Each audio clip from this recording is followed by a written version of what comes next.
Улсын хурлын гишүүн нийгмийн бодлого боловсрол соёл шинжилэх ухааны байнгын хорооны дарга Батцогт 51 их сургуулийн үндэсний хөгжлийн хүрээлэнгийн захирал Чэмийн, 51 их сургуулийн хууль зүйн сургуулийн захирал Шэмийн Ян болон тус сургуулийн багш оюутнуудыг өнөөдөр хүлээн авч уулзлаа.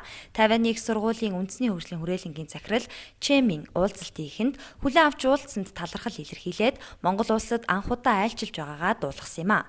Мөн тэрээр хэлсэн үгэндээ Монгол 52 улс нь ардчилсан тогтолцоонд шилжсэн цаг хугацаа ойролцоо гэдгийг онцлон тэмдэглээд цаашдын харилцаа хамтын ажиллагааг хөгжүүлэхэд энэ удаагийн айлчлал чухал нөлөө үзүүлнэ гэдэгт найдаж байгаагаа илэрхийлсэн юм а. Улсын хурлын гишүүн нийгмийн бодлого боловсрол соёл шинжилэх ухааны байнгын хорооны дарга Батцогт хоёр улсын харилцаа бүх салбарт хөгжин цэцэглэж байгааг онцлоод ялангуяа хөдөө аж ахуй газар тариалангийн салбарт хамтран ажиллах нь нэн тохиромжтой талаар дурдсан юм а.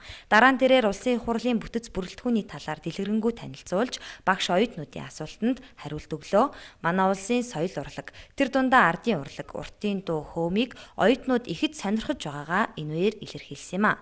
51 их сургуулийн үндэсний хөгжлийн хүрээлэнгийн захирал Чэмийн тэргүүтээ төлөөлөгчд өнгөрөгч даваа гарагт буюу 6 дугаар сарын 30-нд ирсэн бөгөөд манай улстай танилцахын сацуу Монгол улсын их сургуультай хамтын ажиллагаагаа бэхжүүлэх зорилгоор айлчилж байна.